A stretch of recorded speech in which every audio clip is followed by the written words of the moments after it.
passe au jeu. On cherche une émission de radio. Une émission de radio, un indice, chez vous, là. Oh, je l'aime ce jeu. Top, je suis une émission de débat diffusée tous les jeudis de 18h30 à 20h en direct sur l'antenne de Radio Rec. Je n'ai pas la langue dans ma poche, je parle société, histoire, économie, géopolitique, tous les sujets sont évoqués, sans langue de bois, je suis... Politiquement incorrect. Ah oui, tu gagnes Encyclopédie Larousse des arts et des lettres en 97 de livres. Politiquement incorrect, c'est tous les jeudis soirs en direct à 18h30 sur Radio Rec et vous pouvez retrouver tous les podcasts sur radio-recc.fr.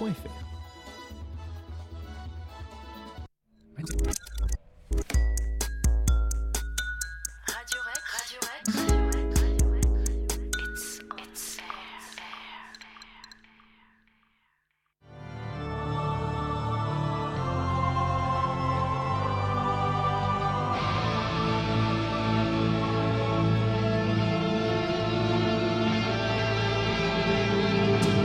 L'histoire nous montre qu'il faut être prudent à ce sujet. Alors c'est sûr, c'est contemporain donc. C'est Pompidou et Giscard en 73 qui nous ont mis dans la main des banques. Pour faire passer la pilule discrètement. On en parlait déjà depuis plusieurs semaines, c'est dans les tuyaux. Maintenant, c'est absolument pas le même contexte politique. Voilà, on a appris quoi.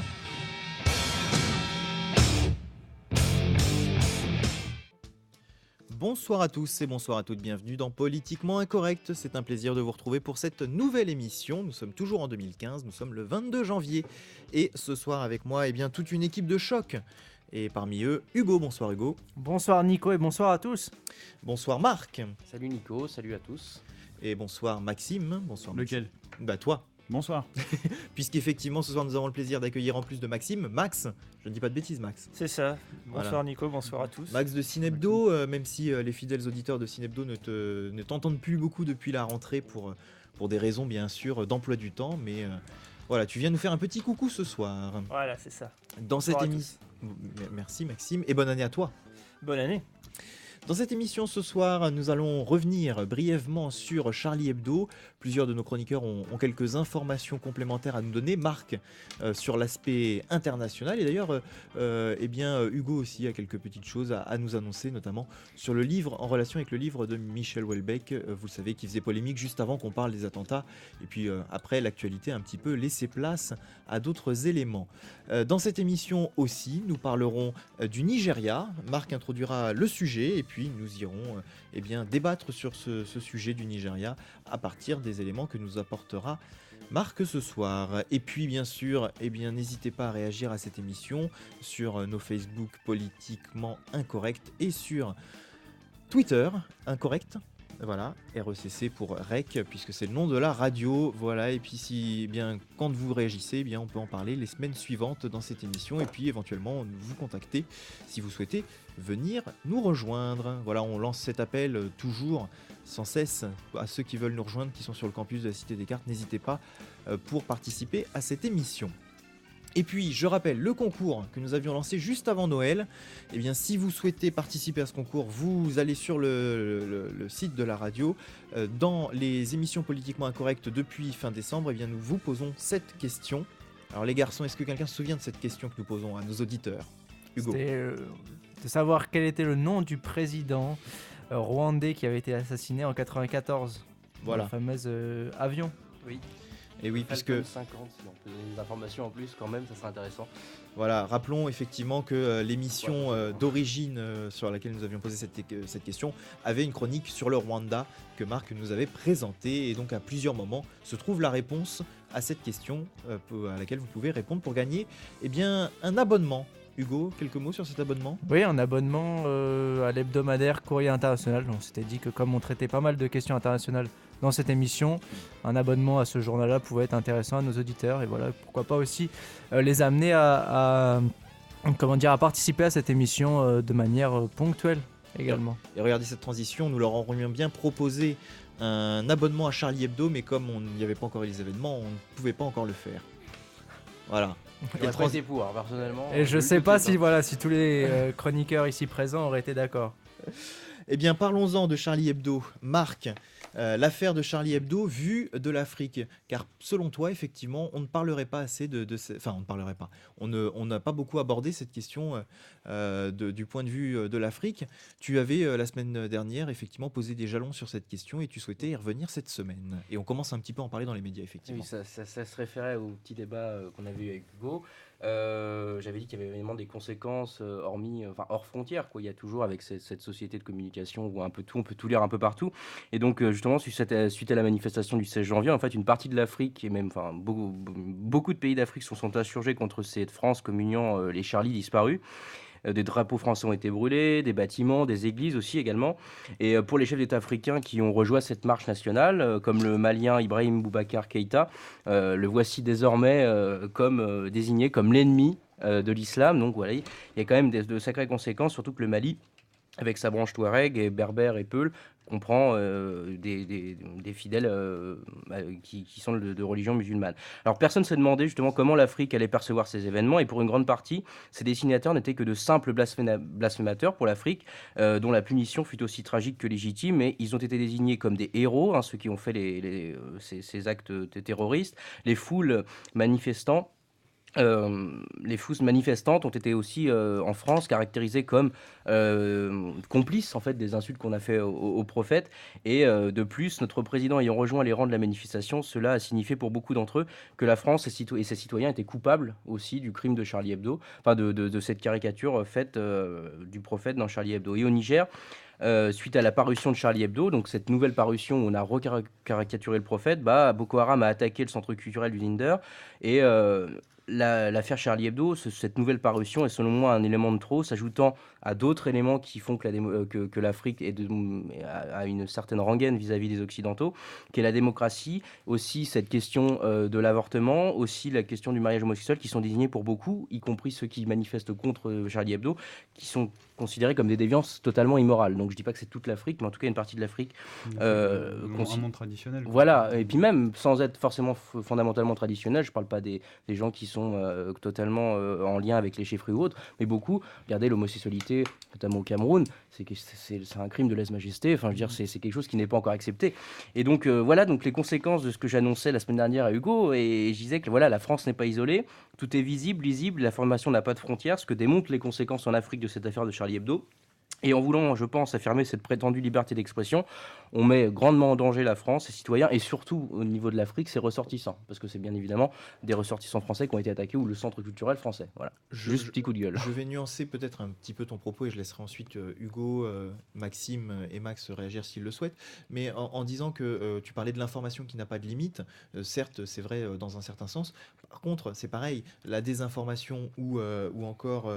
les rumeurs, la manipulation n'a pas de limite non plus, puisque on l'a vu sur certaines images, certains manifestants... L'information quelle qu'elle soit, oui, bien sûr. Mauvaise, en fait, des manifestants, mais c'est pour opposer information et manipulation, en fait, qui sont des fois un petit peu... amalgamés. Oui, et puis qui sont théorisés comme étant des opposés par certains. Enfin, bref. Et du coup, effectivement... on a vu dans certains pays africains brûler des drapeaux soi-disant français, mais en fait c'était des drapeaux italiens, on brûlait les marionnettes de Nicolas Sarkozy. C'est-à-dire qu'il y a quand même une information qui n'est pas passée, c'est que depuis, alors le drapeau français il est bleu, blanc, rouge et pas vert, blanc, rouge, et le président de la France c'est plus Nicolas Sarkozy, c'est François Hollande.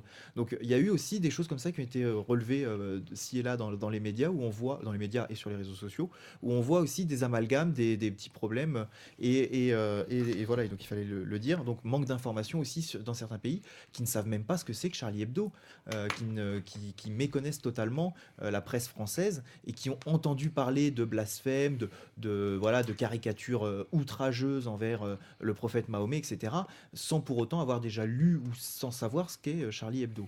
Hugo. Mais oui, c'est assez marrant.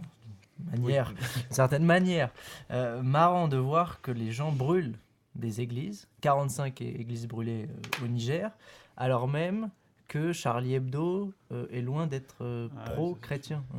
C'est ce que je disais. Ouais, c'est la France, c'est plutôt les catholiques. Mais et non, mais la chrétienne. France est laïque en plus, donc ça n'a rien à voir. Non mais On est un C'est le pays- choc des civilisations ou des religions Oui, mais là-dedans. on n'est pas chrétien. La France ne défend pas, l'Église particulièrement. Oui, mais L'Église on a une chrétienne, j'entends. responsabilité, tu dis Et, juste. et dernière chose, si je peux finir, le pape en question, François, de son prénom, enfin de son surnom,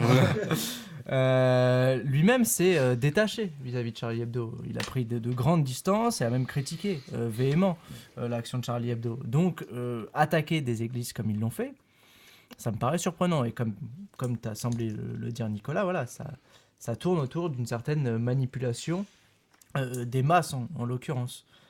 Et manipulation aussi de l'information du côté occidental, j'ai l'impression, puisque visiblement il y aurait eu, certes, des mouvements d'une certaine masse violents, comme l'a pu le décrire Marc, mais il y a aussi pas mal de mouvements pacifiques, de contestation certes, mais pacifiques, que l'on n'a pas su mettre en lumière dans les médias. Et c'est notamment, j'ai pu lire ça, un correspondant du New York Times à Karachi, donc au Pakistan, qui soulignait ça. Il dit, ok, dans les journaux, on met, parce que ça ne se passe pas qu'en Afrique, il y a aussi en Asie, dans le sous-continent indien, au Pakistan, mais aussi en Russie, qu'il y a eu des mouvements. Donc on met en lumière les mouvements violents, il faut en parler, et d'ailleurs j'ajouterai un truc par rapport à ce qu'a dit Marc, mais il faut aussi souligner qu'il y a eu des mouvements pacifiques allant contre Charlie Hebdo. Et on ne peut pas s'interdire de penser que des gens manifestent contre Charlie Hebdo. Et puis juste ajouter une chose par rapport à ce qu'a dit Marc concernant les incidents et la violence qui a pu être celle du week-end dernier. Je pense que Marc, si je me souviens bien, n'a pas cité le nombre de morts. Il y a eu quand même 10 morts au Niger ce week-end, 10 morts dans les manifestations. Donc voilà, ça a souligné 10 morts, des centaines de blessés évidemment, 45 églises brûlées, et puis voilà, tous des symboles de cette espèce de ce qu'ils voient comme une déviance occidentale. Donc des églises brûlées, des débits de boissons, donc ce qui est lié à l'alcool brûlé, des hôtels particuliers qui partent en fumée, et puis bien sûr toujours des femmes violées et violentées. Hein, ça c'est le lot de toute violence. Donc voilà, il y a une espèce de... Il y a certes cette frénésie-là de violence, mais il y a aussi, je pense qu'il était important de le signaler, une espèce de manipulation dans l'information aussi. Alors Maxime, on le sait, tu n'es pas un grand admirateur de Charlie Hebdo, si j'ai bonne mémoire, de ce qui se faisait dans Charlie Hebdo. Charlie Hebdo n'est pas mort. Hein. De ce qui se fait toujours dans Charlie Hebdo, autant pour moi, oui, c'est vrai, effectivement. Il y avait le Charlie Hebdo d'avant, puis le Charlie Hebdo d'après. Oui, c'est ça, quoi. c'est le jour d'après, un petit peu. Là, bah forcément, quand tu tues 10 la personnes... moitié de la rédaction, oui, c'est sûr. un peu plus dur. Non, c'est sûr que je portais pas Charlie Hebdo dans mon cœur au départ, et puis bon, on en a parlé beaucoup la semaine dernière, tu peux déplorer que les mecs aient été assassinés, et que tu cautionnes pas l'assassinat politique. Quand tu veux contredire quelqu'un, tu écris, tu fais un bouquin, un truc, un article, ou je sais pas, tu débats, tu vas pas cagouler, mitrailler les gars. Bon, voilà. Mais ça n'empêche pas que je pensais déjà depuis un certain temps que Charlie Hebdo, c'était pour moi c'était des imposteurs, puisqu'ils se réclamaient, c'est un peu ce que j'ai dit, là je le synthétise rapidement, ils se prenaient pour des anarchistes, alors que systématiquement ils allaient jouer les délateurs contre un coup le Front National, un coup Charb contre un rappeur qui avait dit du mal de lui, tandis que ces gars-là passaient leur temps quand même à insulter, quoi. Je veux dire, j'étais pas pour les interdire de s'exprimer ou quoi, moi je suis pour la liberté d'expression, que ce soit pour d'ailleurs Charlie Hebdo ou pour Dieudonné, et je trouve que ces gens-là, c'est-à-dire qu'ils étaient en permanence effectivement pour le coup dans la, comment on appelle ça, dans la satire, quoi. Et puis pour un journal qui se disait aussi anarchiste, à dégueuler sur les institutions, il touchait beaucoup de subventions, ils ne pouvaient pas vivre uniquement de la vente de leurs journaux, donc ils bénéficiaient d'aide. C'était pas un journal qui était finalement tant apprécié que ça, et à mon sens c'était des gens qui se moquaient davantage des puissants plutôt que des faibles. Ils étaient alignés sur une ligne néoconservatrice, c'est-à-dire typiquement une ligne américaine, une ligne israélienne, puisque systématiquement ils étaient dans la logique du choc des civilisations. Et d'ailleurs on le voit aujourd'hui à peu près par rapport à ce qui se passe. Et d'ailleurs même on voit la portée que ça a même dans le monde, donc au niveau international. Et il jouait voilà, la logique du choc des civilisations. J'étais pour les laisser caricaturer Mahomet, amalgamer islam, terrorisme, etc. Je pense qu'ils avaient tout à fait le droit. Mais si tu veux, Charlie Hebdo, c'était un peu la marque aussi du deux poids, deux mesures, parce qu'en même temps, moi, je suis un soutien de Dieudonné. Et je trouvais ça pas normal que d'un côté, on autorise des gens quelque part à entrer dans le blasphème, et puis pour d'autres religions, qu'on interdise Dieudonné, par exemple. Voilà. Et ces gens-là ne soutenaient pas Dieudonné. On en fait aujourd'hui les parangons de la liberté d'expression, mais non seulement ils ne défendaient pas la liberté d'expression de Dieudonné et d'autres, mais bien au contraire, ils lui dégueulaient, ils crachaient dessus quand ils pouvaient. Donc pour moi, il y a de l'imposture. C'était pas des défenseurs de la liberté d'expression. Ils ont même d'ailleurs viré, ça j'en ai pas parlé la semaine dernière, un ancien de Charlie Hebdo, Ciné, sous prétexte qu'il avait eu des propos antisémites avec le fils de Nicolas Sarkozy, qui s'était rapproché d'une fille d'Arty, là, donc une famille juive. Et donc il avait dit il ira loin ce petit, quelque chose comme ça, et donc on avait dit que c'était de mauvais goût. Et ils l'ont viré. D'ailleurs, Ciné a gagné son procès, comme quoi c'était pas un motif de licenciement valable. Donc c'est pour ça, bon, moi je m'agaçais un petit peu de l'effet de conformisme qu'il y avait eu par rapport à toute la campagne. Là, je suis Charlie, je suis Charlie. Il y avait beaucoup de gens qui lisaient pas cette revue-là. Et puis, bon, tu veux intervenir, là, je sens que tu bouilles. Mais bon, bref. Te répondre, donc voilà, le contexte un petit peu est tracé. Après, sur ce qui se passe là, ce dont vous parliez tout à l'heure, je pense qu'il y aura un travail en fait à faire, donc j'ai pas fait, qui est de voir dans les pays étrangers quelle est l'information qu'ils reçoivent. Il y aurait vraiment un travail là de médias à faire, savoir quelle est l'information qu'ils reçoivent, et aussi nous d'essayer de bien comprendre pourquoi est-ce que on brûle le drapeau français ou italien. Est-ce que c'est vraiment qu'ils se trompent ou est-ce qu'ils pensent que l'Italie est dans la combine, comme pour Sarkozy, je veux dire. Est-ce que c'est vraiment qu'ils pensaient que Sarkozy est encore président de la République, ou est-ce qu'ils font allusion par exemple à l'action qu'il a eue quand il était président pour la Libye, je veux dire, enfin. Moi, c'est des questions, j'ai pas de réponse. Donc, je sais pas exactement si on peut d'emblée dire que c'est qu'ils comprenaient rien au fait que, en fait, c'est François Hollande qui est président, il le savait pas. Je sais pas, mais en tout cas, personnellement, je côtoie en ce moment pas mal d'Africains, je veux dire, de nationalité africaine, et qui sont de passage en France et qui retournent après dans leur pays. Et ce que je remarque, c'est qu'il y a vraiment un clivage. La manière dont ils perçoivent la France, c'est un peu comme un pays bon, donc du coup, je parle au nom des gens que je fréquente, donc on est dans une échelle individuelle, je généralise pas, mais c'est en fait un peu une espèce de pays de dégénéré qui a complètement déconnecté de ses valeurs primordiales, de sa tradition, et qui aujourd'hui part dans un chemin qu'on appelle nous moderne, mais qui pour eux paraît être une espèce de régression, quoi. On parlait tout à l'heure du mariage homosexuel, tu parlais d'un certain nombre de révolutions d'ordre sociétal, quoi, qui sont menées sous couvert de progressisme, de modernité, etc. Il y a dans certains pays qui fonctionnent encore sur un mode traditionnel, un clivage qui se crée et un fossé qui se creuse de plus en plus entre ces gens-là. Et enfin, moi, je m'inclus pas dans ces logiques de modernité, etc. Moi, j'ai été opposé au mariage homosexuel. Donc, et à cette espèce de campagne, là, une espèce de progrès un peu tyrannisant, où quand tu n'en es pas, tu es forcément fasciste, antisémite, d'extrême droite, je ne sais quoi. Donc, moi, j'ai l'impression que ce sont des gens qui ne comprennent pas pourquoi est-ce que... Enfin, qui se sentent attaqués par l'Occident. Et d'un point de vue militaire, on peut le comprendre. Je veux dire, on a beaucoup plus d'armées occidentales qui sont en Afrique que l'inverse. On a beaucoup plus de bases militaires américaines, par exemple, qui encerclent le monde musulman. Tandis qu'on nous explique que c'est l'islam aujourd'hui qui sera en train de conquérir l'Occident. Tandis que si l'islam est en France, c'est par le biais de l'immigration. Et l'immigration, elle a été décidée par des politiques. Ce ne sont pas des gens qui sont venus envahir, quoi. Je veux dire, ce sont des gens qui sont là parce qu'on les a fait rentrer. Et donc tous ceux qui aujourd'hui s'inquiètent, et j'en avais pas un peu parlé la semaine dernière de ça, c'est tous ceux qui s'inquiètent aujourd'hui de la montée de l'islam, au lieu de s'en prendre aux musulmans, je dirais, du quotidien qui sont des petites gens, quoi, je veux dire, et ben ce serait déjà de s'en prendre aux différents gouvernements qui d'ailleurs sont toujours au pouvoir aujourd'hui et qui ont systématiquement ouvert les vannes de l'immigration et qui ont fait que la France s'est islamisée de par le fait que sa démographie ait changé.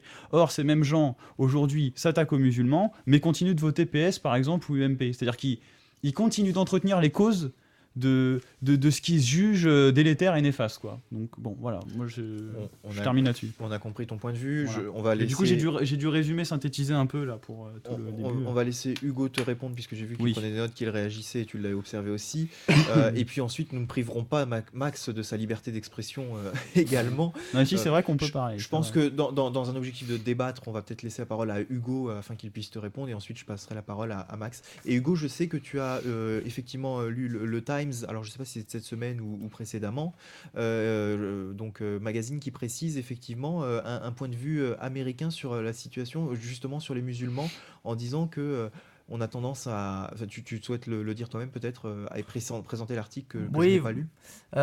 Oui. Alors je préfère que tu le présentes puisque je ne l'ai pas lu. Ça sera plus productif, plus clair. Mais bon, déjà, dans un premier temps, je vais répondre à Maxime parce qu'il m'a bien vu faire des mimiques expressives. Je l'ai titillé, le Hugo, là. Bah, bien sûr. Vas-y. C'est le jeu. Mais si on peut éviter par contre de refaire le débat de la semaine dernière. Non, pas du tout. Juste c'est le risque. Préciser un point et du coup après je laisserai Max s'exprimer parce qu'il n'a pas pu le faire la semaine dernière. Mais c'est pas parce que je lis Charlie Hebdo que je suis Huntington. Donc que je suis favorable à la théorie du choc de civilisation. Et puis d'ailleurs, je fais le lien parce que j'ai un autre article de ce même Time sous les yeux. Tu parlais d'islamisation de l'Europe. Je vois les chiffres. Moi, personnellement, à titre personnel, ça peut choquer d'autres. Le nombre, le pourcentage de musulmans en France ne me choque pas du tout. Là, j'ai des chiffres. 7,5% de musulmans apparemment en 2010. Ça monterait en 2030. Donc là, on est dans les projections en France à 10,3%, ce qui ferait le plus haut taux d'Europe, sachant qu'on l'est déjà en 2010. Moi, ça et puis nous, on vit en Ile-de-France. Ça me semble pas énormément. Bien sûr, en Ile-de-France, il y a une surreprésentation forcée parce que... Après, c'est pas que ça me choque, si tu veux. Je retranscris des impressions que je vois autour de moi. Moi, ça me choque pas non plus, si tu veux, mais ce sont des gens qui se sentent envahis. Il y a des gens qui se sentent envahis. Ouais, et on l'avait précisé la semaine dernière avec les mouvements, les manifestations qui se déroulent en Allemagne notamment. Il y a une certaine tension qui existe. Sur le Je suis Charlie, préciser juste une chose. Je pense que la phrase comme ça est sortie suite aux événements. C'est pas forcément que les gens se sont tous dit lecteurs de Charlie, mais ils se sont dit simplement solidaires des familles et des proches des victimes. Et puis on a vu lors des manifestations du 11 janvier notamment, les manifestations du 10 et du 9 également, des gens qui brandissaient d'autres pancartes, donc plus je suis Charlie, mais également je suis policier, je suis juif, comme on avait vu en 68 les nous sommes tous juifs allemands en référence à Danny Cohn-Bendit. Donc voilà, c'est une manière aussi de compatir, de se sentir investi de cette mission de protéger alors ce qu'on veut. Après on peut y mettre un peu tout ce qu'on veut, 3 millions de personnes, 4 millions de personnes même, forcément c'est pas un ensemble cohérent, homogène. Et il y a aussi des Charlie qui n'ont pas manifesté, il y a des gens qui ont manifesté qui se sentent pas Charlie forcément. Donc voilà. Oui, mais ce que je veux dire c'est... Après c'est forcément quand tu fais un slogan comme ça assez court, le degré d'interprétation est assez élevé. Je veux pas faire de cas individuels, c'est-à-dire j'essaye d'observer la manière dont on va valoriser le fait qu'on va se dire Charlie et au contraire condamner le fait de dire je ne suis pas Charlie, c'est-à-dire cette tendance qu'on a eue dans la société française là récemment de cliver, clairement d'avoir un clivage entre je suis Charlie, je ne suis pas Charlie. Ça fait un petit peu comme à une époque, on n'était pas nés, mais c'était le touche pas à mon pote, ou c'est un petit peu des phrases slogans qui veulent tout et rien dire. Bon, toi, tu vois, d'ailleurs, la preuve, c'est que du coup, toi, tu peux y voir la compassion envers les familles, etc. Et je veux dire, moi, personnellement, j'en ai. Je veux dire, je pense pas qu'ils méritaient ça. Mais en même temps, je vois qu'il y a une instrumentalisation, ça n'empêche pas de voir qu'il y a une instrumentalisation de ça, qui profite à ceux qui ont semé les graines du désordre, et je parlais du gouvernement, qui tire complètement profit de cette situation-là. Il y a beaucoup de sondages qui paraissent, etc. Où on explique que François Hollande a vachement bien géré la crise, énorme, alors qu'en réalité, c'est là qu'on voit qu'il y a une espèce de déconnexion dire, l'espèce de recul de la réflexion, quoi. C'est-à-dire qu'on laisse place à l'émotion, ça supplante la réflexion, on comprend plus rien. Parce que finalement, c'est quand même gravissime. Je veux dire, le fait déjà qu'il y ait eu un attentat, qui ait réussi ce genre de choses. Moi, par exemple, j'aurais pu dire Bernard Cazeneuve, il aurait pu démissionner. J'aurais pu dire, là déjà il y avait, ou même je crois qu'on aurait pu dire Taubira par rapport à la justice, parce que je crois qu'il y avait déjà eu des antécédents judiciaires, et que ces gens-là on les suivait, puis après on les a plus suivis, c'est-à-dire qu'on a considéré qu'ils n'étaient plus dangereux, or ils étaient quand même dangereux. Donc en fait, cette histoire, si on la prend rationnellement, on voit que le gouvernement, il s'est complètement ramassé sur cette histoire-là, or il tire profit par le biais de l'émotion et non pas de la raison. Tu vois ? Et donc, c'est-à-dire que finalement, je trouve qu'il y a une espèce de bêtise dans le fait de brandir comme ça, je suis Charlie, de suivre le gouvernement en disant non, mais tu comprends pas. C'est tous ceux que je te dis qui sont allés et qui me rapportaient, c'était juste en termes d'émotion. C'est j'ai vécu un truc fort, j'ai vécu je sais pas quoi. Enfin, je te dis, ils ont fait un tour de grand 8 en fait.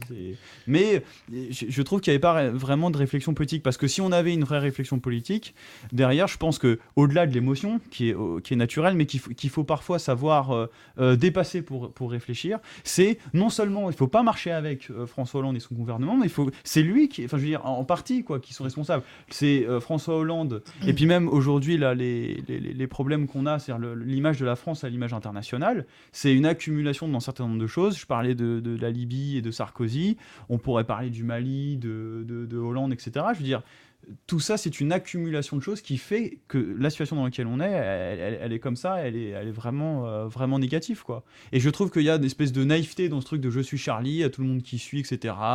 Avec Hollande, avec Georges Clooney, enfin, il y a une espèce de truc de spectacle, de dégoulinant de pathos, quoi. Voilà, c'est ça qui me dérange un peu, moi. Précisons effectivement le titre du point, popularité, Hollande redevient président, voilà, qui Voilà. passe à 40%. Et t'as beaucoup de gens... Manuel Valls qui passe de 17% à 60%. Donc effectivement, des cotes de popularité, de satisfaction, alors que en attendant, rien ne se fait sur les. Ce qui est triste, c'est qu'à mon avis, il y a beaucoup de gens qui, ne serait-ce même de voir, le fait même de voir ce titre, va faire qu'ils vont avoir une opinion plus positive. C'est-à-dire que ce genre de titre, ça a un pouvoir, comment on appelle ça, de la performative, quoi. C'est-à-dire que ça va avoir réellement un impact sur l'opinion des gens.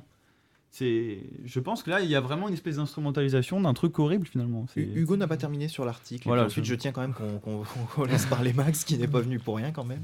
Mais l'instrumentalisation, juste pour compléter ce point-là, Complète pas. Je pense qu'elle était aussi le fait du ce qu'on appelait le Hollande bashing, où il y avait une espèce d'effet boule de neige. Médias, communication, effectivement, voilà. On en a déjà parlé. Alors, sur la fameuse tribune que tu m'as amené à citer, elle est de Karim Abdul-Jabbar, donc c'est une ancienne gloire de la NBA qui rappellerait sûrement des choses à Raphaël. Ah oui, j'ai cru qu'il allait me dire à moi. Donc non, pas à toi, à Raphaël. Raphaël, qu'on salue évidemment. Voilà, qui est actuellement dans l'Ohio. Et cette tribune est intitulée Paris was not about religion. Ce qui veut dire, en fait, les événements de Charlie Hebdo n'ont rien à voir avec la religion, finalement. Et la phrase qui m'a le plus marqué de cette tribune, c'est, en fait, le paragraphe, plus exactement, évoque le fait, qui peut-être résonnera un peu moins dans nos esprits français, le fait que aux États-Unis, quand quelque chose se passe avec le Ku Klux Klan, on ne va pas demander aux hauts dignitaires religieux, chrétiens ou qu'ils soient catholiques, protestants en l'occurrence, si on a bien affaire à quelque chose de catholique ou de chrétien. On prend pas en otage toute la communauté. On va pas prendre en otage, alors que là, c'est le cas. Et oui, lui, il dit simplement, sa thèse, c'est que ce ne sont pas des musulmans auxquels on a affaire, mais simplement des criminels. Et donc, je trouvais intéressant de mettre en avant ce point de vue, qu'il y a cette espèce, encore une fois, cette double dialectique finalement, double langage, où en fonction de la communauté concernée, on va plus ou moins instrumentaliser la chose. Point de vue qui a quand même été pas mal relayé ces dernières semaines en disant qu'effectivement c'était avant tout des terroristes, des criminels, avant d'être des musulmans, voire certains ont renié le fait qu'ils soient musulmans au sens habituel du terme, religion classique, évidemment. Vrai, si je peux juste ajouter un petit truc avant que... Mais vraiment petit. C'est effectivement... c'est comme l'histoire des jeunes de banlieue, etc. Oui. On dit c'est parce que c'est l'islam. La culture de la banlieue, c'est les clips, c'est les bagnoles, les gonzesses, l'alcool, etc. Ça n'a rien d'islamique. ça n'est finalement que la culture à l'américaine, toute moderne et voilà, qui vient du monde occidental, quoi, qui vient pas d'un monde traditionnel, du fin fond de l'Arabie ou je ne sais quoi. Voilà. Max, est-ce que tu as peut-être... alors, as-tu déjà une opinion sur ce qui se dit depuis le début de cette émission? On a parlé de ça également la semaine dernière. Peut-être un avis différent sur ces événements qui se sont produits. Je pense que tu les as suivis de près ou de loin d'ailleurs, mais que tu... Oui, alors bon, je savais même pas que j'allais parler, donc j'ai rien préparé. Et je découvre les sujets ce soir. Ça tombe bien, Maxime ne prépare jamais rien non plus. Donc, Non, mais on est de la même école. Ouais, du coup, je peux juste te dire ce que je ressens, d'après ce que je vois dans les médias, là, notamment sur ce qui se passe à l'étranger. Je crois que c'est toi, Marc, qui parlais du choc des civilisations. C'est effectivement l'impression que j'ai. Le monde arabo-musulman qui s'enflamme contre le monde, je dirais pas judéo-chrétien, je dirais plutôt occidental. Ouais. Je mettrais pas tous les pays dans le même panier. Oui, puis dans chaque pays, on voit, alors bien sûr, il y a dans les pays africains, on voit pas mal d'actes anti-chrétiens, anti-France, tout ça. On les voit aussi dans les pays européens. En France, je sais qu'on a relevé pas mal d'actes islamophobes. En Allemagne, ça a été évoqué aussi. Il y a ce mouvement dont j'ai oublié le nom, qui semble aussi surfer là-dessus. Après, bon, je connais pas bien le sujet, donc je me garderai bien de rentrer dans les détails. J'ai mon avis sur Charlie Hebdo, qui est assez proche en fait de celui de Maxime. Je suis pas allé manifester dimanche. Pour deux raisons. Le premier dimanche après les attentats. Oui, voilà. Pour deux raisons. Bon, déjà, la première, c'est tout le monde s'en fout, mais je m'en fous, je le dis quand même. Oui. J'avais des partiels à réviser. Voilà. Que finalement, l'idée aussi de faire ça au mois de janvier. Que finalement, je n'ai pas révisé puisque j'étais scotché à l'actualité. Voilà. Donc voilà, j'ai tout gagné. Et ouais, j'y suis pas allé parce que je sais pas trop pourquoi j'y serais allé en fait. Il y avait trop d'ambiguïté autour de cette marche. Voilà, ça a été évoqué à plusieurs reprises ici. Je ne sais pas si j'y serais allé au nom de la liberté d'expression, au nom des valeurs de la République, ou contre les attentats. Je ne sais pas pourquoi j'y serais allé, en fait. Évidemment, tout ça, ça me parle, mais je ne peux pas manifester au nom de la liberté d'expression quand je sais que dans cette marche, il y a des gens qui sont contre. Évidemment, un an avant, quasiment jour pour jour, Valls avait fait interdire Dieudonné. Il y a Netanyahou, à côté de Netanyahou, Jean-Marie Le Pen, c'est un homme de gauche. Bon, voilà. Donc déjà, il n'y aurait peut-être pas eu tout ce cirque politique devant. Rappelons que cette marche qui était à l'origine un événement Facebook est devenue un événement institutionnel. Voilà, peut-être que s'il n'y avait pas eu tout ce cirque politique, j'y serais peut-être allé, en fait. Parce qu'on dit qu'il n'y a pas de récupération, il y a clairement de la récupération. Ça a été dès les premières déclarations de François Hollande et Emmanuel Valls. Et de tous les hommes politiques. Voilà, mais c'était les premiers à réagir, c'est pour ça. Mais oui, il y a clairement de la récupération, donc j'y suis pas allé parce que je voulais pas me retrouver là-dedans. À la fois, tu n'avais pas grande chance de te retrouver au milieu de leur cortège à eux. Ah, ça c'est sûr. Ouais. Je suis pas un lecteur de Charlie Hebdo parce que déjà je suis pas forcément d'accord avec leur vision de l'humour. C'est pas pour autant qu'on les interdise, parce que je suis pour qu'ils puissent s'exprimer. Évidemment, je condamne ce qui s'est passé. Ouais, après voilà, Charlie Hebdo, c'est pour moi, c'est de la fausse subversion, j'appellerais ça comme ça. Du côté de l'humour, on a un petit peu Stéphane Guillon qui est dans le même registre, à mes yeux en tout cas. C'est des gens qu'on met en avant pour cacher, selon moi, la vraie subversion. Bien sûr Dieudonné, mais on pourrait peut-être en citer d'autres aussi qui sont beaucoup moins connus.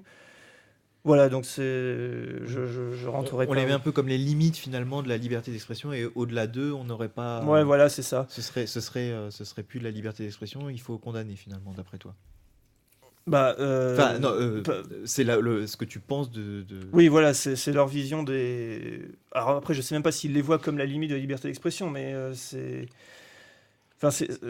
pour moi, ils vont dans le même sens en fait. Donc voilà, manifester au nom de la liberté d'expression, je m'y reconnais pas trop là-dedans. Hugo, tu souhaitais nous parler d'un ouvrage qui a qui a suscité un grand intérêt avant ces histoires de Charlie Hebdo, enfin d'attentats, parce que bon, il n'y a pas que Charlie Hebdo évidemment, il y a ce qui s'en est suivi, pardon, le meurtre d'une policière le lendemain abattue dans la rue, le supermarché Cacher de Vincennes qui a été pris en otage et 4 personnes y sont décédées. Donc voilà, tu souhaitais nous parler de ce livre qui faisait polémique juste avant, quand on parlait encore des couteaux et des fourchettes à la télévision, des soldes oui. Alors, Non.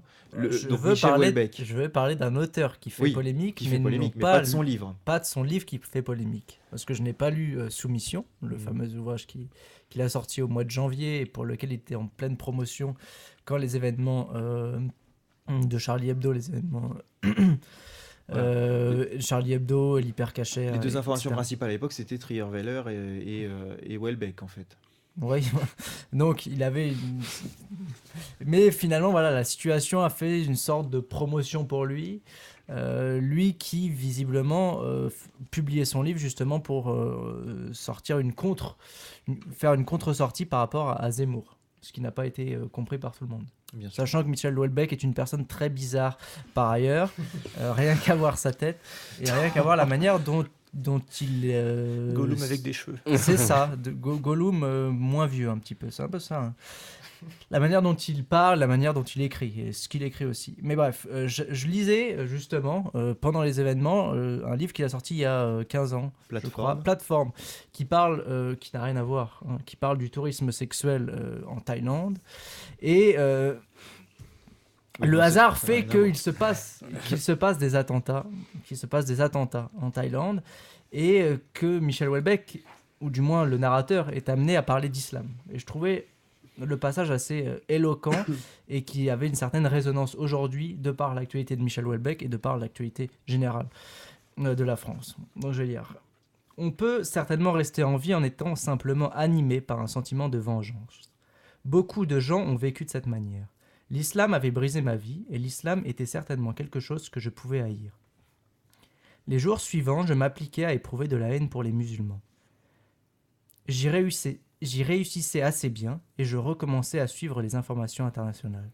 Chaque fois que j'apprenais qu'un terroriste palestinien ou un enfant palestinien ou une femme enceinte palestinienne avait été abattu par balles dans la bande de Gaza, j'éprouvais un tressaillement d'enthousiasme à la pensée qu'il y avait un musulman de moins.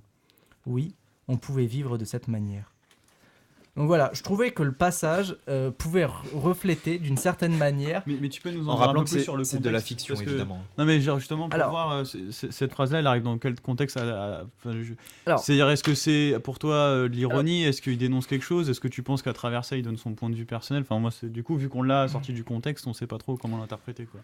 Alors, ce que je voulais déjà préciser, oui, le contexte du livre fait que le personnage est choqué par l'attentat qu'il vient de subir. Lui en est rescapé, mais des proches en ont souffert et en sont morts. Sur le fait de savoir si c'est Michel Houellebecq qui parle ou son personnage, je crois que c'est toujours l'ambiguïté des ouvrages de Michel Houellebecq, dans le sens où le narrateur, le personnage principal, s'appelle Michel. C'est pas impossible que Michel Houellebecq ait fait du tourisme sexuel en Asie, mais de là à penser que c'est Michel Houellebecq qui pense, je pense pas. Je pense que lui, l'intérêt qui est le sien, c'est de mettre en valeur ce genre de pensée, et c'est une matière à réflexion en fait. De penser que des gens pensent comme ça. Donc lui, l'ouvrage est truffé de réflexion. C'est ce que j'apprécie. Oui, Après, on n'est pas du tout dans du premier degré, quoi. En fait, ce que je pense, c'est que il y a un côté prosaïque dans l'œuvre, il y a un côté fictionnel, il y a un côté réflexion sur le monde qui l'entoure. Et donc là, le fait est qu'il y a cet attentat qui l'amène à réfléchir sur l'islam. Et c'est le fait même de cette réflexion très directe par les événements qui, moi, m'amène à faire cette lecture aujourd'hui, dans le sens où des gens qui ont pu être touchés par les événements directement ou indirectement dans leur chair et leur sang sont amenés à penser de la même manière.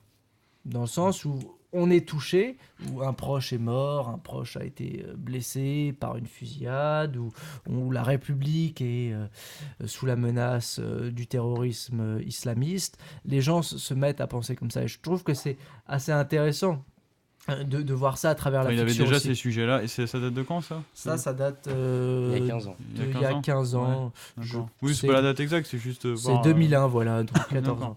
Voilà, 2001, ça nous rappellera Et évidemment d'autres 2001, attentats. ouais, Oui, mais T'as bien choisi l'année. en plus. Ça, C'est tu pour peux ça aller, qu'il y a... Et là, bon, là, il met ça en lien avec le conflit israélo-arabe. Mais voilà, aujourd'hui, bon, le conflit israélo-arabe est toujours là, mais il y a aussi d'autres conflits qui se sont ajoutés. Donc, évidemment, toute la question du terrorisme international islamiste qui s'y est greffé. C'est Donc, peut-être qu'il s'est aggravé et qu'il s'est un petit peu- Al-Qaïda et Daesh aujourd'hui. Mais juste pour finir cette parenthèse, Michel Houellebecq, dire que son ouvrage Soumission, qui est sorti donc ce mois-ci, faut, je pense, le prendre avec un certain recul. Faut pas, j'imagine qu'il faut pas y voir la pensée pure et dure de Michel Houellebecq, d'autant qu'on voit sa réaction parce qu'il a dû quand même un temps continuer à intervenir dans la presse. Commenter ce qui s'est passé parce qu'il a été profondément touché lui-même. Oui, il a parce suspendu sa promotion. il a suspendu etc. sa promo parce qu'il connaissait directement Bernard Maris qui est mort Bien sûr. pendant les événements. Et je pense voilà, il faut avoir ce recul que lui a et lui dit se déconnecter quand il écrit, déconnecter son cerveau. Donc je pense que l'on peut aussi prendre ça en compte. Marc, et après on parle de Valérie Trierweiler. Non, je rigole. Je l'annoncerai alors. Non, moi je voudrais revenir sur justement Houellebecq. Alors, j'ai jamais lu un ouvrage de Houellebecq, je vais le lire tout de suite. Je sais que le personnage est un petit peu sulfureux par sa paresse et son apparence, mais en tout cas, quand Hugo disait justement il faut le prendre avec un peu de recul, j'essaierai de comparer ça avec un peu le livre de Zemmour. Alors il n'y a pas le même contenu là-dedans dans Soumission ou dans Zemmour. C'est-à-dire qu'en fait les livres de Zemmour, que là, pour le coup j'ai tous lu, il y a quand même quelque chose qui ressort, c'est il faut avoir beaucoup de recul, mais surtout savoir raisonner. Parce que Zemmour, quand il écrit, les personnes qui, entre guillemets, ne savent pas raisonner ou n'ont pas assez de culture pour pouvoir comprendre ce qu'il dit vraiment, vont avoir tendance à s'accrocher sur des parties de ce livre-là et dire ah bah oui, vous voyez, on est envahi, on est à la veille d'une guerre entre musulmans et français, ou le choc des civilisations, quoi qu'on en dise.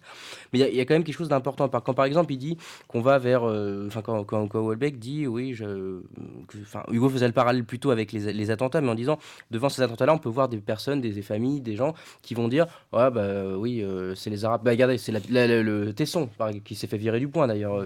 Voilà. Ah, il s'est fait virer. Oui, il s'est fait virer d'ailleurs. Qui avait dit bah c'est les Arabes, c'est les Arabes qui foutent, c'est les musulmans qui foutent la merde. Voilà, faut le dire comme ça. En gros, c'était simple pour lui.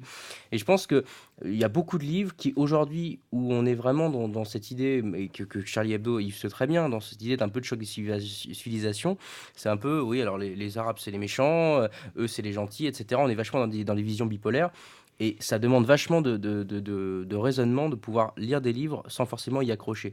Et par exemple, quand Zemmour prend l'exemple de...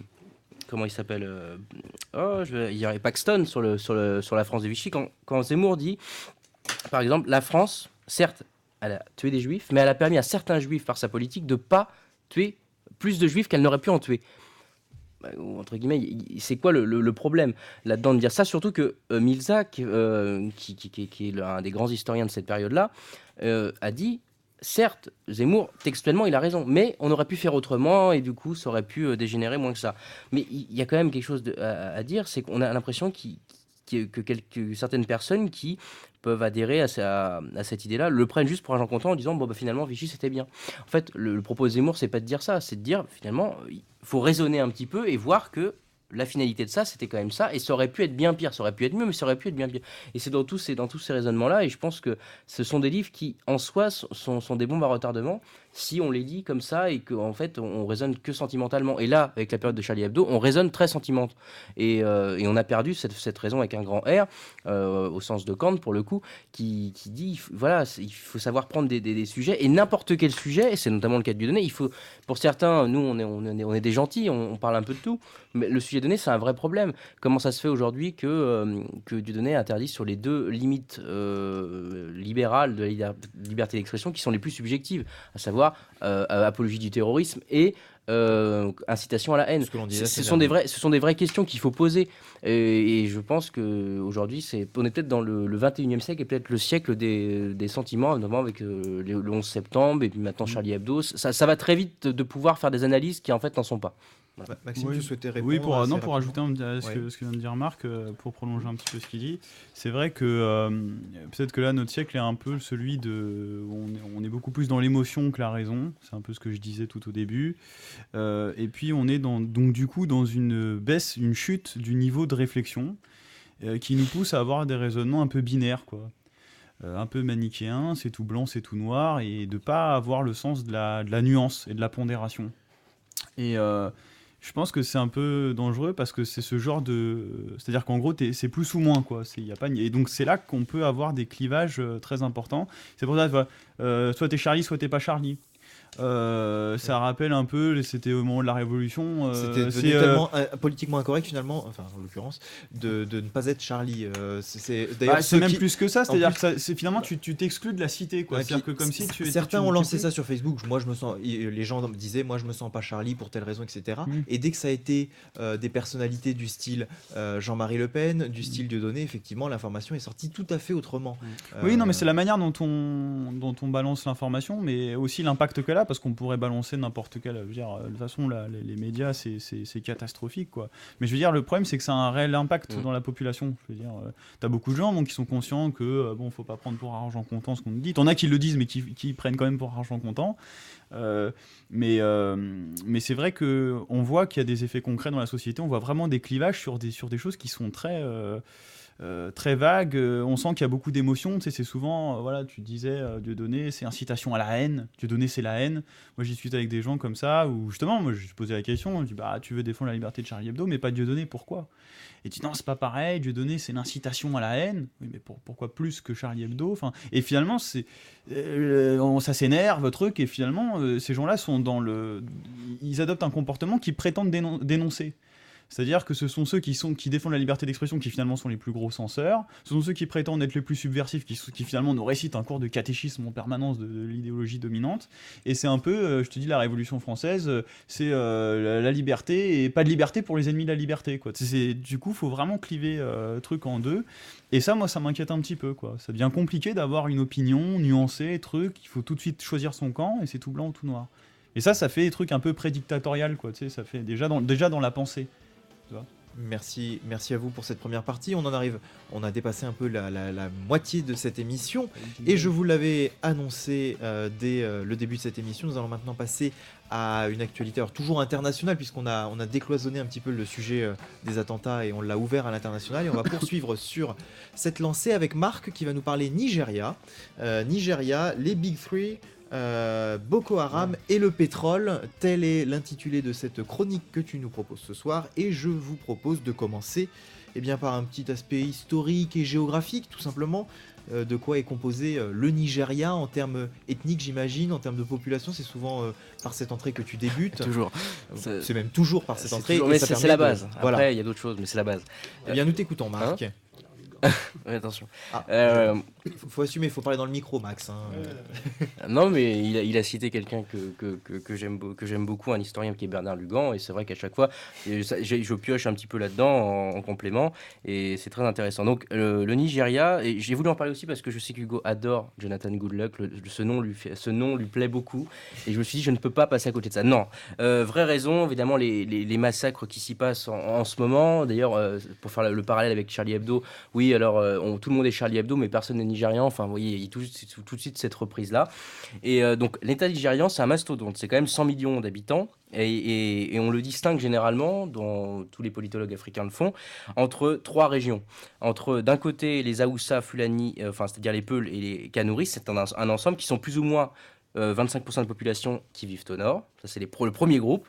Après on a les Ibo qui constituent 18% de la population sud-est, ça vit majoritairement au sud-est. Et enfin les Yoruba qui sont 22% de la population concentrée dans le sud-ouest. Donc vous voyez, le nord, un sud-ouest et un sud-est et un sud-ouest. Donc là, on a à peu près 60% de la population. Voilà, on a 3 régions qui justement impose qui m'impose à parler du Big Three. Enfin, c'est pas moi de l'expression, ça vient des chercheurs africains qui ont parlé de Nigeria comme ça.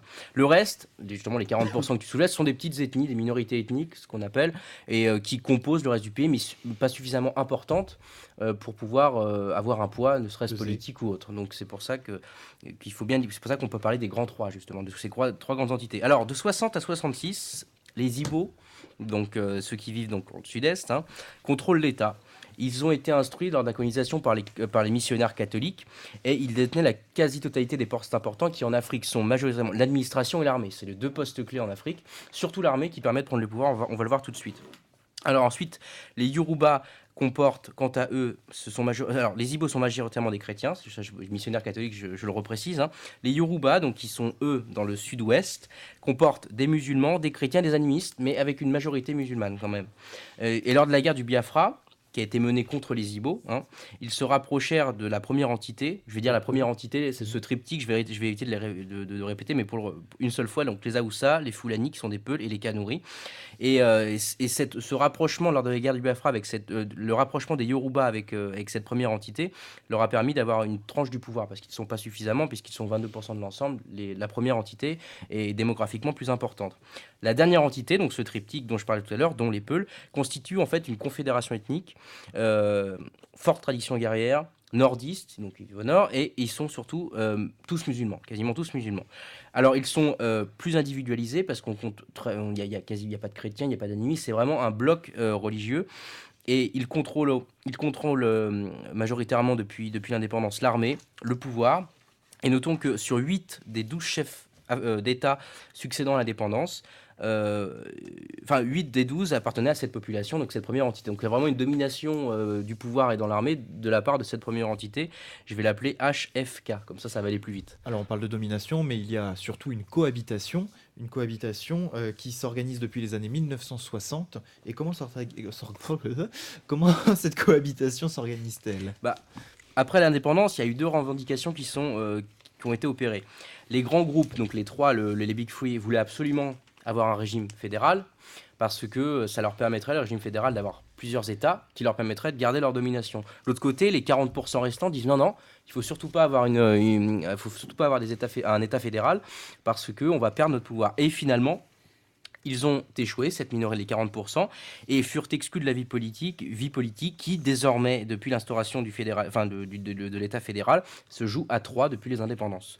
Et dans ce jeu à 3, les coups d'État, on va dire que c'est de coutume en Afrique depuis les indépendances, que des coups d'État. Le premier est né en 66, c'est un Igbo, avec le général Ironsi, mais ça va rompre l'équilibre tacite entre les 3 ethnies. Il y avait plutôt un équilibre qui se passait avant. Les Igbo contrôlaient, mais ils avaient quand même une certaine part de légitimité. Les autres ethnies avaient une part de légitimité, ce qui fait que ça posait pas de problème. Mais alors là, coup d'État. Ce qui fait que, suite à ce coup d'État, il y a eu un grand exode des Igbo, car ceux qui étaient installés dans le nord et dans le centre furent massacrés à la suite du contre-coup d'État. Suite à ce coup d'État, les autres nordistes vont dire non, vous ne faites pas de coup d'État, nous on va prendre le pouvoir. Et c'est le général Yakubu Gowon, un nordiste, mais lui aussi chrétien, c'est la grande ambiguïté, et les nordistes vont prendre le pouvoir, je vais y arriver. Les survivants Igbo vont se regrouper dans la région historique qu'ils ont baptisée le Biafra. Vous avez tous entendu de la guerre du Biafra, ne serait-ce nommé comme ça, je ne sais pas si ça vous parle, où ils firent sécession. Et en 67, guerre du Biafra, et en 70, le Biafra fut vaincu. Les Igbo ont perdu en conséquence tout rôle politique au profit de leurs vainqueurs nordistes qui ont monopolisé le pouvoir depuis un certain temps. Est-ce que c'est à peu près clair pour l'instant? J'espère, je sais que j'ai peut-être endormi quelques-uns, mais en tout cas, c'est important de le signaler.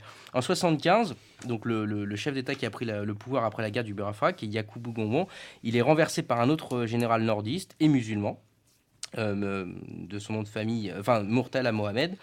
Celui-ci est ensuite assassiné en 76. Le chef d'état-major des armées, le lieutenant-colonel Olusegun Obasanjo, un Yoruba, pour une fois, fut désigné par les 20 membres du Conseil militaire suprême pour lui succéder. Et en 79, en organisant les toutes premières élections présidentielles, c'est Shagari, un nordiste, qui prit le pouvoir. Donc encore un nordiste qui reprend le pouvoir, etc. Donc c'est une longue continuité. Donc toujours, effectivement, c'est un peu un jeu de siège musical, de chaise musicale. Un peu, voilà, mais avec cette domination des nordistes qui est importante parce qu'ils contrôlent l'administration armée. Donc c'est très facile de prendre le pouvoir avec des coups d'État. 83, je parlais d'un coup d'État, en voilà un autre. Le général Mohamed Bouhari arrive au pouvoir. En 85, un autre clan militaire nordiste prit le pouvoir en plaçant le général Ibrahim Bagandiba à la tête du pays. Alors, c'est intéressant parce que sous les pressions internationales, celui-ci va organiser des élections présidentielles qui ont lieu en 93, mais dans un climat extrêmement tendu. Elles furent remportées par le Yoruba Abiola, mais comme l'armée ne voulait pas perdre le pouvoir, évidemment, devant un sudiste, parce que celui c'était un sudiste, elles furent annulées, et du coup Abiola fut emprisonné et mourut en détention en 98. C'est tragique, c'est l'Afrique. Non, je ne veux pas faire de... En tout cas, voilà, il fut emprisonné parce que le nouveau Bagandiba prit le pouvoir et l'autre, son opposant, fut éjecté du pouvoir. En 93, donc Bagandiba démissionna au profit de Shonekan, qui lui était directement contrôlé par le ministre de la Défense, qui était Sani Abacha. En 93, l'armée désignait ce dernier comme nouveau chef d'État. Et notons que, ça va faire plaisir à Maxime, que le général Abacha, donc celui qui venait de quitter le pouvoir, à cause de lui, Nigeria a eu des sanctions de l'ONU, des embargos, c'est pour ça que je parlais de Maxime justement. Il fut exclu du Commonwealth, donc ça va encore plus faire plaisir à Maxime. Bref, en tout cas, il meurt en 98 et son successeur est Aboubakar, qui a organisé les élections présidentielles au mois de février 99, processus engagé pour permettre au Nigeria de réintégrer la communauté internationale. Ça va faire moins plaisir à Maxime. Et après 16 années après 16 années de dictature militaire, donc ce scrutin permit le retour au pouvoir de Obasanjo, un Yoruba, issu du sérail militaire toujours. Et son second mandat s'est achevé en 2007 à Obasanjo. Et c'est un universitaire qui va lui succéder. Alors lui, j'arrive jamais à le prononcer. Umaru Moussa Yahuda, je ne sais pas si je le prononce bien. Ça a l'air pas mal en tout cas. Ça a l'air pas mal, hein. Scrutin qui a été contesté par l'opposition à l'époque. Et ça fut la première fois que le pouvoir passait d'un civil à un autre civil, en l'occurrence d'un chrétien sudiste à un musulman originaire du Nord. Puis en 2000, et c'est là qu'Hugo intervient, Jonathan Goodluck lui succéda, lui qui était un chrétien, enfin qui est toujours d'ailleurs un chrétien, sudiste et de l'ethnie, enfin d'une sous-entité ethnique qui sont les Idjo. Et voilà, parce que celui qui était avant lui, il vient de mourir, donc Jonathan Goodluck lui a succédé. Alors Jonathan Goodluck, ça fait pas très nigérien quand même. Pourquoi ce déjà, c'était une ancienne colonie britannique, donc déjà l'anglais est la langue majoritaire. Mais j'ai lu dans une comment on appelle ça, une biographie, je vais y arriver. Pas la bibliographie, c'est biographie justement de Jonathan Goodluck, et j'ai les propos recueillis par tout d'abord son papa. Je l'ai appelé Goodluck car même si la vie était rude pour moi à sa naissance, j'ai eu le sentiment que ce garçon me porterait chance. Et j'ai aussi les propos de sa mère qui, pour ma part, sont plus intéressants, qui a expliqué qu'après plusieurs accouchements qui avaient duré durant de très longs jours, raconte-t-elle, le petit Goodluck est arrivé en moins de 24 heures, donc forcément, elle l'a appelé Goodluck, voilà. Donc c'est pour l'anecdote, bonne chance. Voilà, elle est chanceux, on peut dire. Je sais pas si c'est plutôt chanceux d'ailleurs, parce que bref, les deux se valent en tout cas. Donc voilà, pour l'anecdote, choisissez. On fera une question politique correcte là-dessus. Voilà. Alors, juste pour préciser quand même que je n'apprécie pas outre mesure Jonathan Goodluck, c'est juste son nom de famille qui me fait marrer. Je viens de t'expliquer pourquoi. Oui, c'est encore plus drôle, je trouve. C'est comme les gens qui s'appellent Bonaventure notamment, voilà, ça me fait marrer, ça veut dire la même chose finalement. Il n'y a pas un joueur de foot qui s'appelait Bonaventure Calou, c'est ça. Mais un Ivoirien pour le coup. Nous ne sommes pas dans Score Plus, nous sommes dans Politiquement Incorrect. Excuse-nous. Voilà. Bon, la période historique est terminée. Merci Marc pour cette première période. Alors du coup, grande question, puisque vous le savez, l'actualité nous rattrape toujours dans Politiquement Incorrect. Quelle est la place de Boko Haram qui perpétue des massacres quand même depuis plusieurs semaines, mais est-ce qu'on devrait dire de plusieurs semaines Christian, qui n'est pas là ce soir, mais que vous avez pu découvrir en décembre et qui reviendra sans doute dans des émissions Politiquement Incorrectes, me disait Boko Haram, c'est pas nouveau. Boko Haram, ça existe depuis les années 2000, si ce n'est 2003 à peu voilà, près. Voilà. Donc les années 2000. Seulement, ils n'ont pas commencé à faire des massacres depuis 2012. C'est bien plus ancien que ça. Et du coup, quelle est la place de Boko Haram dans cette histoire ? Alors, si je vous ai fait une partie historique que vous pourrez, si ça vous amuse, pour vous endormir, réécouter, vous comprenez que la domination nordiste a été très importante. 8 des 12, ce sont des nordistes qui prennent le pouvoir de ce triptyque. Alors, l'ensemble du nord du Nigeria est gouverné par la charia. Que ce soit les réalités géographiques, historiques ou autres, cette région est un terrain fertile pour les islamistes, parce qu'il y a beaucoup de musulmans, et c'est là que Boko Haram s'est installé, et c'est vrai que depuis son installation, donc Christian a raison de dire que ce n'est pas nouveau, il y a une sorte de règne de la terreur dans le nord du Nigeria depuis la première décennie du XXIe siècle, et l'influence s'étend au-delà des frontières du Nigeria. Pour exemple, quand j'étais au Cameroun, quand j'étais dans le nord, un peu plus haut qu'à Ngoundéré, dans le nord du Cameroun, il y avait des gens de Boko Haram. Je veux dire, c'est un peu transfrontalier, mais en même temps c'est normal, on est dans cette bande sahélienne, c'est aussi pour ça. Alors, les autorités nigérianes, qui pendant un certain temps ne tenaient pas compte de ces djihadistes, mènent désormais une véritable guerre contre eux. Ce qui est perçu par le Nord comme une attaque par le Sud chrétien. En gros, vous avez le Nord qui est majoritairement musulman, où Boko Haram trouve son terreau. Et à chaque fois que le gouvernement agit, donc Goodluck, qui est un sudiste, qui est un chrétien et qui est un Ibo, dès que l'armée arrive, le Nord disent, vous voyez, le sudiste attaque, etc. L'autre ethnie nous attaque. Vous voyez que c'est un peu binaire, mais c'est comme ça que ça se passe. Ainsi, 3 États nigérians qui sont Borno, Yoba et Adamawa, partageant des frontières avec le Niger, le Tchad et le Cameroun, sont en guerre. Ils ont déclaré l'état d'urgence et apposé même un couvre-feu du crépuscule à l'aube. Et depuis le 16 mai 2013, l'armée fédérale est engagée dans une offensive contre les combattants de Boko Haram, qui disposent de zones entières sous leur contrôle.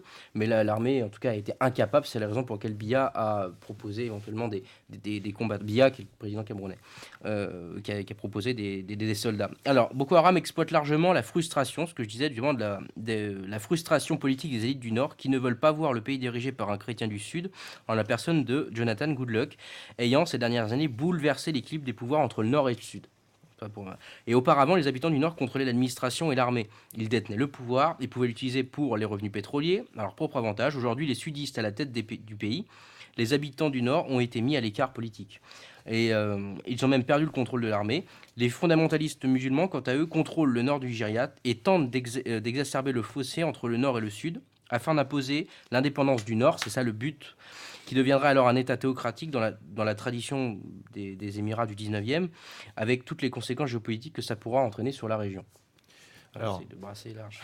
On a donc un soutien populaire envers Boko Haram, qui qui est derrière Boko Haram, effectivement, avec des localités qui sont contrôlées également aussi par ce système. Je ne sais pas comment est-ce qu'on peut appeler ça, cette organisation. Ouais. Voilà. Et effectivement, donc une solidarité derrière ça qui fait que l'État ne peut pas vraiment agir derrière ça. En plus, il y a des fonctionnaires qui se rallient un petit peu à cette cause. Et voilà. Alors du coup, je viens tout juste d'évoquer l'or noir. Peux-tu nous en dire un peu plus sur effectivement le pétrole, l'or noir? Ah oui, alors ça c'est le grand sujet qui. On va parler de l'Occident, c'est ça ? Oui, on va pas. Non, une petite phrase sur les États-Unis, mais pas grand-chose. Non, ce qui est important de comprendre, c'est que déjà jusqu'au mois d'avril 2008, le Nigeria c'était le plus gros producteur de pétrole africain. Il a été dépassé par l'Angola. En tout cas, quoi qu'il en soit, 10%, le Nigeria assure aux États-Unis, c'est là que j'en voulais en venir, 10% des besoins pétroliers des États-Unis. Alors, le Nigeria produit majoritairement son pétrole dans le sud chrétien. Mais les recettes profitent aux musulmans nordistes qui ont pendant très longtemps fait main basse sur l'État. C'est-à-dire qu'en fait, vous avez les productions qui sont au sud, dans le delta du Niger, et vous avez, avec justement cette domination du Nord pendant des années, les nordistes qui prennent le pétrole, qui prennent les recettes du pétrole, et c'est ce qui pose un grand nombre de problèmes. Alors, les ressources agricoles sont quand même nombreuses, il n'y a pas que du pétrole. On a l'huile de palme et le cacao pour celles qui sont les plus importantes, et pour celles qui sont un petit peu les moins importantes, on va retrouver le caoutchouc, et le coton, je crois, et le café, c'est ça que je voulais dire, et des arachides. Mais à la suite de la découverte des potentialités pétrolifères en 56, qui ont été mises en exploitation en 57, le pays va connaître une grande mutation. On va arriver au tout pétrole. Tout pétrole. Et à la fin des années, tout pétrole, c'est à partir des années 1970. Conséquence, l'autosuffisance alimentaire n'est plus assurée, même si l'agriculture emploie encore 2/3 de la population active au total dans les projets agricoles. Mais étant donné que la population croît à un rythme annuel minimum de un revenu annuel minimum de 3,5% quand celui de la production agricole n'est que de 1,5%, l'écart en fait ne cesse d'augmenter. Puis voilà, c'est un mastodonte démographique, le Nigeria. Et le tout pétrole s'accompagnait d'un exode rural du coup, qui a été d'un exode rural gigantesque, suivi de l'apparition d'immenses et d'ingérables mégaboles peuplés de consommateurs, redistributeurs, non producteurs. Tout ça pour dire que on importe beaucoup et on n'exporte rien du tout. Et comment ? Si ce n'est du pétrole. Si ce n'est du pétrole. Voilà, donc c'est le grand problème aussi. C'est pas un problème qu'on retrouve seulement au Nigeria. Dans beaucoup de pays du Proche-Orient, le tout pétrole, la manne pétrolière, c'est le truc le plus important. Et ce qui fait qu'aujourd'hui, on a des problèmes plus sociétaux et qui, in fine, vont poser des problèmes sur les sociétés. C'est évident. Et pendant un temps, comme le disait le général Yakubu Gowon en poste, notre problème n'est pas l'argent, mais comment le dépenser. D'immenses projets ont été, je finis la citation, et d'immenses projets ont entraîné d'immenses gaspillages. Alors la création d'une nouvelle capitale au centre du pays. Des chantiers d'autoroutes inutiles qui ont débouché, en fait, vous pouvez voir sur internet si vous tapez ça, des autoroutes qui mènent sur la brousse. C'est-à-dire que d'habitude, nous on arrive dans une ville, ça mène sur la brousse, c'est original comme truc. Des palais luxueux, des palais présidentiels luxueux, etc.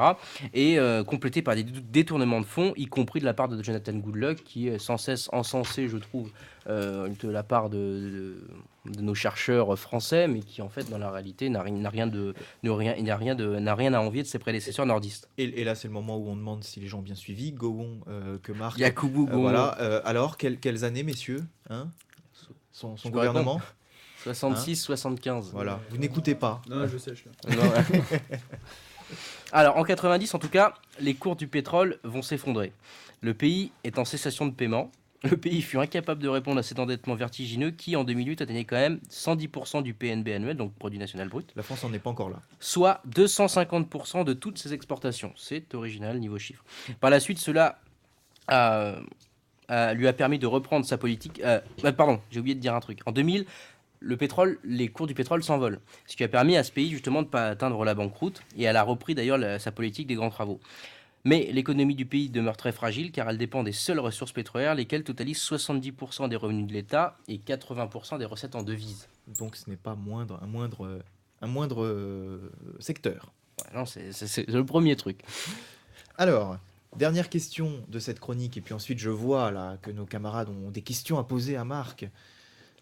Déjà, ils ne sont pas endormis, donc c'est déjà bien. Mais c'est ce que je suis en train de voir, à part Maxime qui commence à fermer les yeux. Non, j'écoute attentivement. Et je médite sur ce qui est parce que j'apprends là quasiment l'histoire du Nigeria que je connais pas. C'est l'objectif de cette chronique. Du coup, mais le problème c'est que du coup, j'aurai que des a priori. Mais j'en parlerai quand même. Eh bien, justement, puisqu'on parle d'a priori, où sont donc situés ces fameux puits de pétrole et finalement, est-ce qu'ils engendrent des conflits comme on peut en entendre régulièrement dans l'actualité en ce qui concernerait d'autres pays? Je sais qu'Hugo a été longtemps passionné par le Soudan, alors il pourra peut-être réagir là-dessus après, avec cette partition, mais je le laisse méditer. En tout cas, au Nigeria, la plupart des puits de pétrole sont situés dans le delta du Niger. C'est une région qui est le théâtre de conflits interethniques, mi-mafieux, mi-régionaux, qui frappent toujours d'ailleurs 5 provinces qui sont Rivers, Akwa, Ibom, Delta et Bayelsa. Et ici, on trouve à peu près 20 millions d'habitants qui appartiennent à un très grand nombre d'ethnies, dont les majoritaires sont les Idjo, dont Jonathan Goodluck fait partie, les Itesereki et les Iroho et les Ogoni. J'ai bien réussi à les prononcer, c'est une première. La guérilla dans cette région elle est divisée en mouvements ethnocentrés, recrutant notamment les Ogoni, comme le Mossop, qui est le mouvement pour la survie du peuple Ogoni, ou chez les Idjo, comme le MEDN, qui est le mouvement pour l'émancipation du delta du Niger. À l'origine, dans les années 90, les actions étaient menées par le Mossop, donc le mouvement pour la survie du peuple Ogoni, qui militait pour une meilleure redistribution du pétrole. Depuis 1996, ces mouvements sont devenus beaucoup plus violents, en tout cas, et ont développé des actions de sabotage. Et aujourd'hui, les gangs mafieux se sont mêlés aux indépendantistes. Cette sorte de guérilla vise les installations pétrolières et les techniciens étrangers qui sont enlevés contre rançon. C'est un petit peu la logique. Une étape fut franchie quand même en 2008 avec l'attaque de la part du MEDN de la plateforme Bonga qui appartient à Shell, pour faire plaisir à Maxime, et qui est située à 120 km des côtes. Ces oppositions alors sont de plus en plus complexes parce qu'il y a beaucoup de mouvements qui viennent en plus. Alors on a le MEDN et le Mossop, mais il y en a d'autres qui arrivent. Notamment, je vais pas tous les citer, je vais citer les 3 les plus importants qui sont d'abord les Vigiles du Delta du Niger, le VDN, qui est créé en 2003, la Force volontaire du peuple du Delta du Niger, le NVPDN, créé en 2005 par un Idjo, dont est issu ethniquement M. Goodluck, Et ensuite, le MEDN, qui est assez récent finalement, qui est de 2006, mais qui a une importance dans ces mini-guérillas. Et en raison de ces violences, Michelin, Michelin. le voilà, en 2007 va décider de fermer son usine qui est située à Port-Harcourt, et en conséquence, entre 2006 et 2007, les extractions pétrolières ont baissé de 6%. Voilà pourquoi, en 2008, le Nigeria a perdu sa place de premier producteur africain au profit de l'Angola. C'est ce que je disais au début, donc j'ai essayé de boucler la boucle. Bon, voilà, pour résumer, un conflit qui oppose 3 régions, le nord, le sud-ouest et le sud-est, qui s'ajoute à ces partitions, la manne pétrolière, qui s'ajoute en ça, justement, l'élection de Goodluck, qui est un sudiste, qui est un Ijo, qui est un chrétien, contre le Nord, qui a perdu tout pouvoir, mais qui garde une main basse sur l'État, qui récolte du coup les recettes pétrolières. Donc voilà, c'est un conflit avant tout ethnique, à coloration nécessairement religieuse, parce que le Nord est majoritairement musulman, le Sud est majoritairement chrétien. Donc je précise ça parce que j'ai regardé une émission sur France 24 il n'y a pas très longtemps, qui disait, oui, on explique beaucoup la crise au Nigeria pour des raisons ethniques. Alors, oui, c'est vrai, mais c'est pas ça. Elle dit non, il faut dire qu'en fait, ce qui pose vraiment problème, c'est la religion. Oui, mais j'avais envie de lui répondre, si j'avais été sur le plateau, je l'aurais fait. Derrière chaque religion se cachent généralement des peuples, des ethnies, qui majoritairement se croient qui s'apparentent à une religion. Donc, avant, on a ces questions ethniques, et après, les questions plus fédérales, pétrolières, et on va dire organisation terroriste, si ça peut faire plaisir à certains. Plaisir jamais, mais effectivement, il faut bien nommer les choses. Et il semblerait que Boko Haram ne soit pas une organisation, une pacifiste, association. Ils font partie de la voilà. SDN, je crois. Humanitaire, Exactement. Exactement. Merci Max. De rien, je suis là pour ça. Effectivement, Boko Haram ne se revendique pas être une association humanitaire à ma connaissance, ou en tout cas je ne pense pas qu'on puisse dire qu'elle l'est. Maxime, peut-être quelques éléments. Alors peut-être des éléments que tu retiens de l'intervention de Marc. Comme Des souvent, questions. les pays africains, ils connaissent de nombreuses formes de déstabilisation, surtout quand il y a sur leur sol ou sous leur sol beaucoup de richesses. Je remarque que souvent, on a quand même une empreinte occidentale.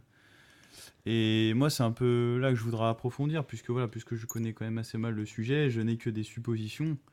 Mais moi, de ce que j'ai compris, donc Goodluck est quand même pas mal appuyé. C'est-à-dire, donc, quel serait l'intérêt quelque part en quoi le pouvoir donné à Goodluck rend service aux multinationales? Tu parlais de Shell, de Michelin, mais bon, même si apparemment ils ont quitté le territoire. Mais pour toi, en quoi Goodluck peut être bénéfique pour ces puissances qui majoritairement sont occidentales, et pourquoi Boko Haram, donc que je connais pas très bien non plus, mais ce que tu disais, c'est qu'il jouissait quand même pas mal du soutien, d'un soutien C'est ce que Christian justement voulait poser comme question, et justement je lui dis bah oui, forcément ils sont soutenus. Ça fait un peu penser aussi au Hamas. Je vais vous dire, la plus grande comparaison qu'on peut faire, c'est la situation au Mali. Alors les Touaregs, je le répète, dans l'Azawad, dans le nord du Mali, il n'y a pas que des Touaregs, il y a des Pelés, des Berbères, mais les Touaregs ont été soutenus par Al-Qaïda, par AQMI, Al-Qaïda au Maghreb islamique. Et du coup, ça rejoint un petit peu ça, c'est-à-dire que là, il n'y a pas une entité, il y a une entité, ça rejoint totalement ça, c'est-à-dire qu'il y a une entité qui est frustrée de l'élection d'un sudiste, qui en plus, au sud, il y a quand même les puits pétroliers. Et du coup, au même titre que les Touaregs, les populations du Nord se sont laissées bouffer, on va dire ça comme ça, parce que par Boko Haram, au même titre que les Touaregs qui au départ ont fait alliance avec AQMI, sont fait au final un peu bouffer, mais ils jouissent quand même d'un soutien, parce qu'en plus on est dans un système fédéraux, c'est-à-dire que c'est un État fédéral, donc le Nord, par exemple, c'est un État. Enfin, c'est plusieurs États, mais c'est un tout cohérent. Et du coup, il y a cette force, comme si c'était un État dans l'État, si tu veux, et il y a 3 entités qui se répartissent. Donc, la meilleure comparaison, c'est le Mali, quand même. D'accord. Max ? Non, Maxime ? Vas-y. Je sais pas. Non, moi, alors là, je n'y connais rien du tout. Et alors, la chronique t'a-t-elle permis d'en savoir plus ? De découvrir déjà l'histoire du Nigeria, ce qui est toujours intéressant. Mais autrement, j'y connais rien du tout là. Sur les pays africains, je sais que c'est un bordel monstre. Ouais, donc je me garderai bien de dire quoi que ce soit. Je me renseigne un peu, j'avoue, mais pas assez. Mais intervention qui, à mon sens, effectivement, Max, et puis pour penser, enfin pour en savoir autant que toi finalement sur l'Afrique, intervention pertinente tout de même de dire, bah oui, bordel monstre, c'est vrai que Marc s'évertue de nous montrer à chaque fois que finalement il y a quelque chose d'organisé, qu'il y a des concepts, il y a des choses particulières en Afrique, mais c'est vrai que c'est souvent ce que l'on semble penser quand on voit en Afrique, oh là là, c'est le bazar là-bas. Et finalement, voilà, c'est un sujet complexe, effectivement. Et merci à Mac de faire l'effort de nous présenter les choses, les étapes un par un, finalement, depuis plusieurs émissions de Politiquement Incorrect. Ce soir, le Nigeria, C'est effectivement. vrai qu'il y a plusieurs points communs. Il y a aussi le fait d'avoir spécialisé beaucoup son économie sur l'exportation de pétrole, Bien sûr. qui se fait encore une fois au profit de qui et au détriment de qui, parce que quand on spécialise son économie, ça forcément nous rend dépendants sur les autres domaines. Là, par exemple, du coup, ça s'est fait au détriment de l'agriculture, si j'ai bien compris. Ouais, oui. Donc de l'autosuffisance alimentaire, ça met le pays sous état de dépendance. J'imagine que le pétrole, quand ils le vendent, ils l'achètent pas, enfin, ils ne le vendent pas Au avec prix la monnaie locale, mais Non. le vendent plutôt en dollars. Mm.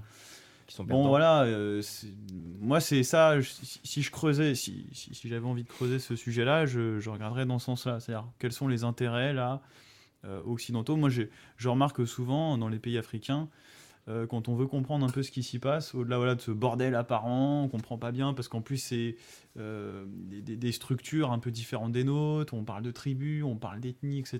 Donc, c'est pas exactement la même chose qu'en Europe, donc on se perd un peu. Ce n'est mais pas que- les cantons et les régions. Oui, il y a une autre... Ouais, voilà, c'est-à-dire Non, mais, qu'on- et d'ailleurs, ça permet de dire que c'est aussi le bordel en France, puisque personne n'est vraiment. Oui, sans capable doute que du point de vue préciser d'un son Africain, millefeuille administratif. Sans doute que du point de vue d'un Africain, les pays européens Même ou la pas, France... d'un point de vue français, même tout d'un point de vue simplement. français. Ouais, c'est- oui, c'est Pour faire une parenthèse. particulier. Voilà. C'est clair, je le conçois, il n'y a pas de problème. Mais non, voilà, pour revenir au pays africain, on voit que souvent on peut comprendre quand même ce qui est en marche, quoi, les mécanismes qui sont en marche, souvent en regardant quels sont les intérêts des grandes firmes transnationales occidentales, les intérêts des Américains, puisque tout ça se fait en dollars. On voit que quand il y a des dirigeants africains qui cherchent à s'émanciper de ce pétrodollar, on voit ce qui leur arrive. C'était le cas de Saddam Hussein, de Kadhafi qui voulait faire ça aussi. Donc, bon voilà, moi je creuserai de ce côté-là. Voilà. Hugo, sur la chronique de Marc, je sais que tu avais fait aussi des recherches par ailleurs sur le Nigeria. Quelques éléments peut-être as-tu à nous livrer? Ouais, bah déjà, évidemment, remercier Marc pour sa chronique. Comme mes confrères, je serais dithyrambique à ce sujet. Juste pour compléter, sur le pétrole, signaler quand même qu'il y a eu il y a une crise actuellement du pétrole qui touche évidemment particulièrement les économies dépendantes dont Dans le fait Nigeria. partie le Nigeria. Comme l'a dit Marc, on est au-dessus du 90%. Donc là, on est dans l'ultra-dépendance. Donc forcément, l'économie nigériane et le Nigeria en soi est déjà touché et va continuer à l'être. Et donc la réélection de Goodluck est remise en cause parce que c'est une année électorale. Souhaitons-lui bonne 2015. chance. Voilà, on peut. Alors, C'était le nom d'un article, c'est pour ça que je me suis marré intérieurement. Il y a un article, c'était sur Jeune Afrique. Bonne chance, Jonathan. Et du Bah coup, voilà. voilà. Ils que ont pour- dîné son nom. pour Ouais, voilà. ceux qui ne parlent pas anglais, évidemment, un good luck, ça veut dire bonne chance. Ou chanceux. Chanceux, c'est plus lucky du coup. Non, il disait que Bon. à 24 heures quand même pour Attention, le ton, machin. attention, Nouveau Hugo débat, a passé dernière près partie d'un du- an dans des Alors. pays. Alors, non, mais c'est pas la question. Ouais, je souhaitais un peu compléter sur l'actualité très fraîche de Boko Haram. Ah oui. On a des cadavres encore très frais. Oui, non, mais voilà, c'est ça aussi. Hein. C'est que déjà, ils ont attaqué par exemple 2 villages ce dernier dimanche, le dimanche 18. Donc là, extrême nord du Cameroun, presque où Marc était, donc les villages de Mabas et Maxi. Là, ils enlèvent des personnes, c'est leur mode. 80 personnes enlevées, 20 personnes libérées quand même.